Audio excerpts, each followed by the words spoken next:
বিধানসভা উপনির্বাচনে জয়ী 4 প্রার্থী কাল বিধানসভায় শপথ নেবেন।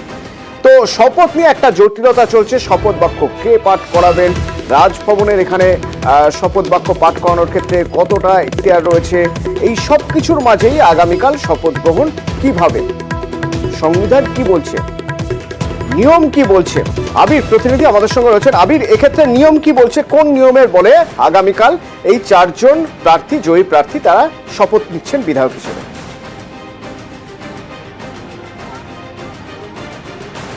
রীতি অনুযায়ী যাদের শপথ হবে তাদের শপথ বাক্যর অনুমতি বা শপথ করানোর জন্য রাজভবনের অনুমতি নিতে হয়।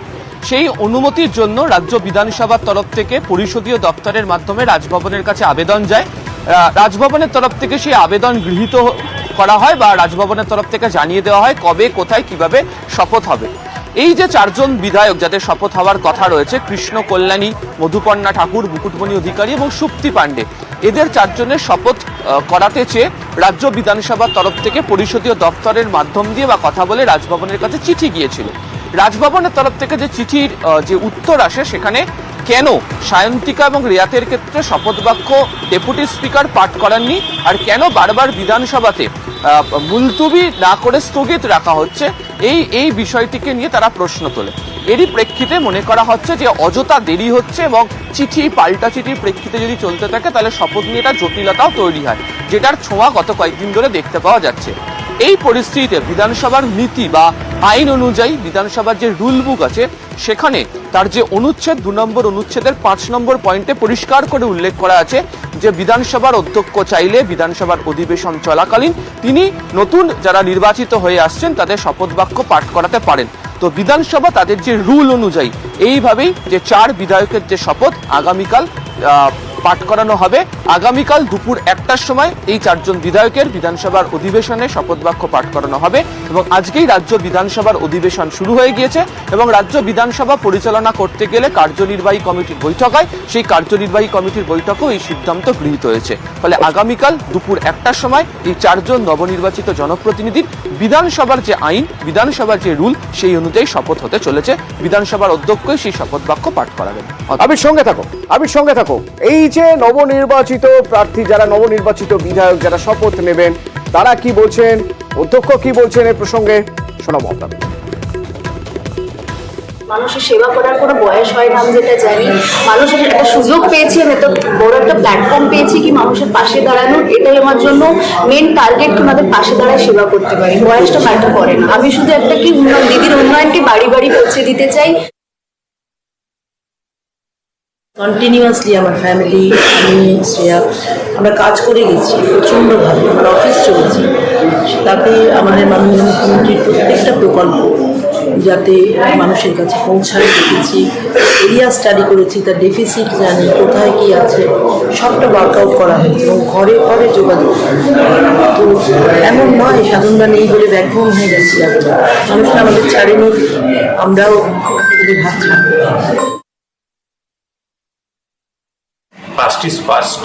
আমরা বিশেষ করে আমি যে রাজনৈতিক দলের হয়ে লড়াইটা লড়ছি বিগত প্রায় 4-5 মাস ধরে, সমস্ত বাধাবিঘ্ন কাটিয়ে আমরা মানুষের হিউজ জনসমর্থন নিয়ে ফ্রি অ্যান্ড ফেয়ার ইলেকশনের মাধ্যমে নির্বাচনে জয়যুক্ত হয়েছি। মমতা ব্যানার্জি, অভিষেক ব্যানার্জির আশীর্বাদ, জনতাজনার্দনের আশীর্বাদ নিয়ে আমরা নিশ্চিতভাবে মানুষের হয়ে কাজ করার অনেক বেশি সুযোগ পাবো এবং মানুষকে যে প্রমিস আমি 2021-এর আগে করেছিলাম, 2019-এর আগে করেছিলাম, সেগুলো অনেকটাই স্যাটিসফাই করতে পারবো।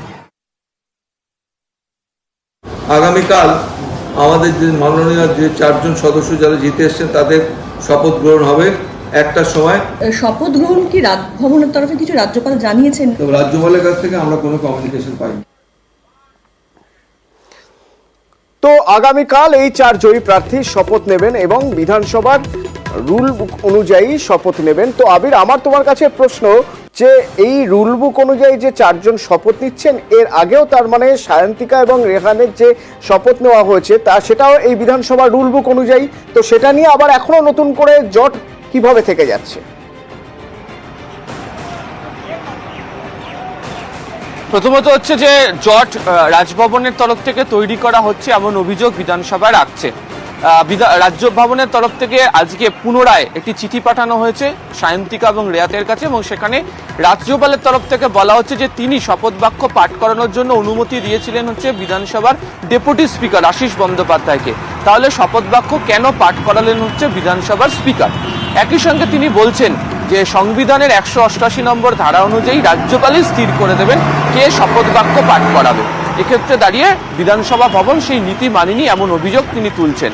একই সঙ্গে তার বক্তব্য হচ্ছে যে সুপ্রিম কোর্টের বিভিন্ন মামলার উদাহরণের কথা তিনি তুলে ধরেছেন সেই চিঠিতে, এবং সেখানে তিনি বলছেন যে এরপরেও যদি তারা বিধানসভা অধিবেশনে যোগ দেন ও বিধানসভা অধিবেশনের মধ্যে হাজির থাকেন, তাহলে তাদেরকে অধিবেশন চলাকালীন যে কটা দিন তারা হাজির থাকবেন তাদের 500 টাকা করে ক্ষতিপূরণ দিতে হবে। যদিও বিধানসভা রাজভবনের এই চিঠিকে বা পরিষদীয় দপ্তরের চিঠিকে গুরুত্ব দিতে রাজি নয়, তাদের বক্তব্য যে বিধানসভা নিজেই একটি আইনসভা, সেখানে আইন প্রণেতারা থাকেন এবং বিধানসভার নির্দিষ্ট রুলবুক অনুযায়ী যেহেতু শপথ বাক্য পাঠ করানোর জন্য যে অধিকার সেটা যেহেতু বিধানসভার অধ্যক্ষের হাতেই রয়েছে, ফলে রাজভবনের তরফ থেকে এই চিঠি দিয়ে আসলে জটিলতা তৈরি করা হচ্ছে এবং গোটা ঘটনাটি দিল্লি থেকে চাপ তৈরি করে করানো হচ্ছে এমন অভিযোগই রাখছে হচ্ছে রাজ্য পরিষদীয় দপ্তরও। ধন্যবাদ। অফিসিয়াল লেটার এসেছে এবং সেটা আমরা কথা বলেছি অনারেবল স্পিকারের সাথে। ওখানে বিশেষ কিছু নতুন কিছু লেখা নেই, যেটা উনি আগেও চিঠিতে যেমন লিখেছিলেন। আমাদের শপথটা যেভাবে নেওয়া হয়েছে ওটা ওনার মনে হয়েছে মানে অসাংবিধানিক। আজকে তো আমরা সেশন অ্যাটেন্ড করলাম এবং আগামীকালও করব। সেশন অ্যাটেন্ড করলে 500 টাকা করে জরিমানা করা হবে, যেটা যেরকম নিয়মের অনুযায়ী যেটা যা করতে হবে, যেটা আমাদের করতে বলা হবে নিয়ম অনুযায়ী সেরকম আমরা করব। শিলিগুড়িতে এক মর্মান্তিক ঘটনা ঘটে গেল। ডেঙ্গি আক্রান্তের মৃত্যু হলো। 9 বছরের এক শিশু বেসরকারি হাসপাতালে। কিভাবে মৃত্যু তার সার্টিফিকেটে কি লেখা আছে, চিকিৎসক কি বলছেন জানবো। আমার সঙ্গে পার্থপ্রতিম রয়েছেন, প্রতিনিধি পার্থপ্রতিম। 4-5 দিন ধরে কিন্তু জ্বরে ভুগছিল এই শিশু কন্যা এবং গত পরশু অর্থাৎ শনিবার থেকে শিলিগুড়ি একটি বেসরকারি হাসপাতালে ভর্তি করানো হয় এবং তারপরে কিন্তু সেখানে সে বেসরকারি হাসপাতালে মৃত্যু হয় এবং তার যে ডেথ সার্টিফিকেট সেখানে কিন্তু ডেঙ্গুতে আক্রান্ত যে মৃত্যু তার কিন্তু উল্লেখ রয়েছে। তাই তাদের মানে দুশ্চিন্তায় গোটা পরিবার এলাকা এবং তাদের পরিবার যেটা দাবি তুলেছে যে গোটা এলাকায় যাতে পুরসভার পক্ষ থেকে আরো পরিষ্কার পরিচ্ছন্ন রাখা, বিশেষ করে ট্রেনগুলোর অবস্থা খুবই খারাপ, নিয়মিত পরিষ্কার করা হয় না। তার জন্য কিন্তু কার্যত মশার আর্থিক হয়েছে, ডেঙ্গু মশার আর্থিক হয়ে দাঁড়িয়েছে। এলাকায় দ্রুত এই বিষয়ে পুরসভা উদ্যোগ নেয়। শুধু 7 নম্বর ওয়ার্ডেও পরিষ্কার পরিচ্ছন্ন রাখা হয়, সেই দাবি কিন্তু তোলা হয়েছে। যেটা এই বিষয়ে কিন্তু পুরসভা বা জেলা স্বাস্থ্য দপ্তর এখনো তার কারণে যে ডেঙ্গুতে আক্রান্ত হয়ে এটি মৃত্যু হয়েছে। ধন্যবাদ পার্থপ্রতিম। टेस्ट कराया तो डेंगू पॉजिटिव ही आया था। जब तो मेरा बच्चा है नहीं, बस आप लोग से मेरा रिक्वेस्ट है, हम्बल रिक्वेस्ट है, आप लोग प्लीज कॉर्पोरेशन में बोलिए क्लीन करने के लिए कि जो मेरा बच्चा के साथ हुआ किसी का बच्चा का साथ नहीं हो, बस और कुछ नहीं बोलना चाहेंगे। বারবার বলা হচ্ছে জলা জমি বোঝানো যাবে না। নবান্ন থেকে মুখ্যমন্ত্রী কড়া নির্দেশ দিচ্ছেন যে কোনোভাবেই জমির চরিত্র বদল হবে না, জলা জমি কখনো বাস্তু জমিতে পরিণত করা যাবে না। কলকাতা পুরসভা কড়া পদক্ষেপের কথা বলছে, কিন্তু তারপরেও সেই একই অবস্থা কলকাতা পুরসভারই। দেখুন কলকাতা পুরসভার বিজি এলাকা, সেখানে খেলার মাঠের পাশে একটি পুকুর, সেই পুকুর ভরাট করার অভিযোগ। আবর্জনা ফেলে পুকুর ভরাট হচ্ছে, পুরনো ছক একেবারে। কিন্তু কাউন্সিলরের কাছে যখন জানতে চাওয়া হচ্ছে, কাউন্সিলর দাবি করছেন না পুকুর বা জলাশয় না, আসলে ওটা ছিল একটা নিচু জমি।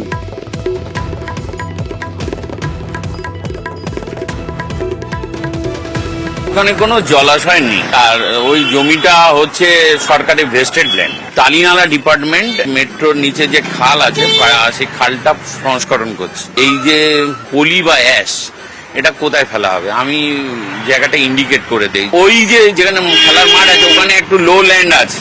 এখন যেহেতু এটা এমন একটা পলি মাটি, বর্ষার জলেতে কিছুটা ধুয়ে হয়তো ওই দিকটা গেছে, সেটাই অভিযোগ হয়েছে। সঙ্গে সঙ্গে আমরা ব্যাপারটা নিয়ে সতর্ক হয়েছি। কাউন্সিলর বলছেন লো ল্যান্ড খেলার মাঠের পাশে, কিন্তু যারা দীর্ঘদিন ধরে রয়েছেন 30 বছর 32 বছর তারা তো বলছেন পুকুর। কেউ কেউ বলছেন 2007 সালে এখানে স্নান করা যেত। শুনুন। আমি তো আজ 32 বছর বিয়ে হয়ে এসেছি, এখানে দেখছি পুকুর, তার 10 বছর আগে আরো পুকুর। এই পুকুরে আমাদের সব হতো। এই ব্রিজ এলাকাতে পুরো লোক এখানে স্নান করতো। যখন থাকতে ভাড়াটিয়া আসলো, জল পুকুর ভরা হয়ে গেল, তারপরে বন্ধ। 15 বছর হলো বন্ধ হয়ে গেছে, মাটি তাই 2 দিন হলো পড়েছে। এর আগেও নোংরা ফেলেও বোঝানোর চেষ্টা। আপনার বাড়ির পাশেই এখানে যে ডোবা মতন দেখছি, এটা কি ডোবা না পুকুর? এটা পুকুরই ছিল, এখানে আমরা স্নান করতাম, সবই করতাম। কদিন আগে আমার তো বিয়ে হচ্ছে 2007-এ, তখন আমি সে স্নান করেছি। পেছনে দেখুন না, সব যত সব লোকেরা এসে আবর্জনা ফেলছে, তাই ভরাট হয়ে গেছে। মাটি ফেলেও ভরাট না, মাটি ফেলে ভরাট হচ্ছে, এটা মাটি পড়েছে, মাটি ফেলে ভরাট করছে, কি করছে আমরা মাটি পড়ে। প্রতিনিধি বিশ্বজিৎ আমার সঙ্গে রয়েছেন। বিশ্বজিৎ, ভরাট করছেন এই কথাটা বলতে আপত্তি স্থানীয়দের হয়তো এমন হতে পারে কোথাও একটা ভয় রয়ে গিয়েছে, কিন্তু ভরাট যে হয়ে যাচ্ছে সে বিষয়ে কোনো সন্দেহ নেই। কাউন্সিলর বলছেন নিচু জমি, এলাকার মানুষ বলছেন পুকুর ছিল, স্নান করা যেত রীতিমতো। পুরসভা কি করছে? একদমই, পুরসভার তরফ থেকে কড়া নির্দেশ গেছে এবং স্বাভাবিকভাবেই মেয়র ফিরাজ হাকিম তিনিও এই অভিযোগ পাওয়ার পর যথেষ্টভাবে তৎপর হয়েছেন এবং এই যে নির্দেশ ওই এলাকায়, তবে আমরা দেখছি যে বারবার নির্দেশ যাচ্ছে পুরসভার থেকে, কিন্তু বাস্তব অভিজ্ঞতাটা অন্যরকম। কারণ এই যে পুকুর আমরা দেখে এলাম, দীর্ঘদিন এক পাশটা সেটা ময়লা ফেলে, আবর্জনা ফেলে, সেই পুরনো ঝক বহুতল তোলার জন্য যা পরিস্থিতি তৈরি করতে হবে, সেই যে জলাশয় সেগুলোকে ধীরে ধীরে বন্ধ করে দেওয়ার একটা পরিকল্পনা। পাশাপাশি নতুন করে কয়েকদিন এই যে মাটি, সেই পলি মাটি পাক, সেগুলো পড়ার ফলে সেটা দিয়েও জলাশয় বন্ধ হয়ে যাচ্ছিল বলে অভিযোগ। আর এই মাটি পড়ে জলাশয় বন্ধের জন্যই অভিযোগটা মূলত আসে এবং তারপর আমরা যখন যাই, গিয়ে দেখতে পারি একদম পুকুরটার অন্য পাশ প্রায় বুঝে গেছে। মানে যে অংশের অভিযোগ এসেছে তার থেকেও আরো ভয়ঙ্কর, যে এখানে একসময় স্নান হতো, এখানে ঘাট ছিল, স্নান হতো, সমস্ত কাজের ব্যবহার করা হতো, জল, পানীয় জল ছাড়া সব কাজ ব্যবহার করা হতো। অন্যান্য জায়গা থেকে লোকজন আসতেন স্নান করতে, আর সেই পুকুর এখন ডোবা বললেও কার্যত পচা ডোবা বলা যায়, এমনটাই পরিস্থিতি হয়ে দাঁড়িয়েছে।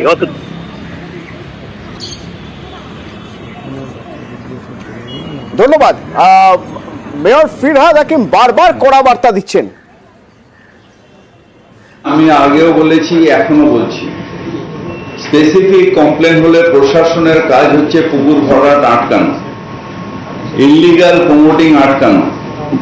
কাউন্সিলর দাঁড়িয়ে থাকলেই তার ওটা লিগালাইজ হয়ে গেল, না থাকলে লিগালাইজ হলো না, নয়।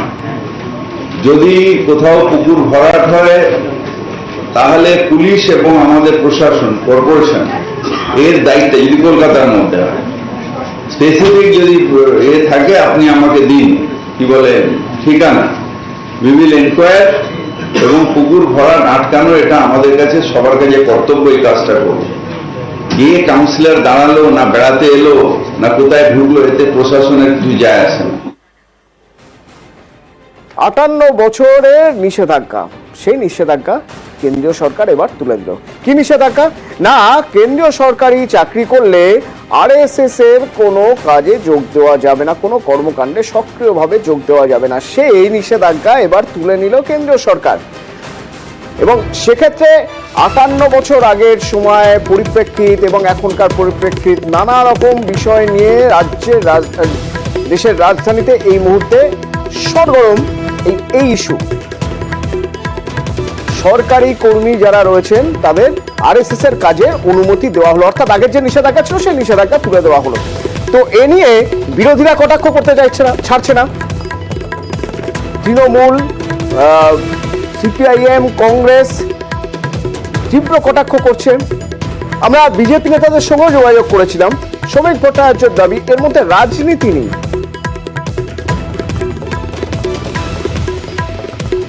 আরএসএস আর বিজেপি যে কয়েনের রিপিট আর ওপিট, সেটা দেশের প্রত্যেকটা মানুষই জানে। আমরা ছোটবেলা থেকে দেখে এসেছি, যারা সরকারি চাকরি করে, সেটা কেন্দ্রীয় সরকার হোক বা রাজ্য সরকার হোক, তারা প্রত্যক্ষভাবে কোনো রাজনৈতিক দলের কর্মসূচিতে অংশ নিতে পারে না। কিন্তু বিজেপি কেন্দ্রীয় সরকারের কর্মচারীদের এবার প্রত্যক্ষভাবে নিজেদের দলের কাজে ব্যবহার করার জন্যে আজকে দীর্ঘদিনের যে নিয়ম সেটাকে পাল্টে দিয়ে তারা বলছে যে তারা আরএসএস এর কাজে যুক্ত হতে পারে। অর্থাৎ আগামী দিনে প্রত্যেকটা সরকারি কর্মচারীকে ভয় দেখিয়ে বা অন্য যে কোনোভাবে প্রকারান্তরে বিজেপির হয়ে কাজ করতে যে বাধ্য করবে, এটা তারই একটা ইঙ্গিত, এটা তারই একটা দিশা। আরএসএস তো সরকার চালাচ্ছে, আমাদের দেশে সাংবিধানিক পদগুলো আরএসএস দখলে নিয়েছে, আরএসএস এর হয়ে বিজেপি কাজ করছে। ফলে বিজেপির সরকার মানে প্রকারান্তরের পিছন থেকে আরএসএস তাকে পরিচালনা করছে। সেই কারণে পুরনো যা ধারণাই থাক না কেন সেটাকে বাতিল করে দেওয়ার ব্যবস্থা করছে বিজেপি, এবং এটা দেশের জন্য কোনো মতেই ভালো না। রাষ্ট্রীয় স্বয়ংসেবক সংঘের একমাত্র লক্ষ্য হচ্ছে সাংস্কৃতিক রাষ্ট্রবাদকে প্রতিষ্ঠা করা, মানুষের চরিত্র নির্মাণ করা, দেশের অখণ্ডতা, দেশের সার্বভৌমত্ব, দেশের সাম্য এবং ভারতীয় সভ্যতার পরম্পরা, ভারতীয় বহুত্ববাদকে রক্ষা করা। এই যে 58 বছর আগে নিষেধাজ্ঞা জারি করা হয়েছিল, এর মাঝে অনেক সরকার এসেছে গিয়েছে, এর মধ্যে কিন্তু বাজপেয়ী সরকারও ছিল, কিন্তু তখনও এই নিষেধাজ্ঞা তোলার কথা ভাবা হয়নি।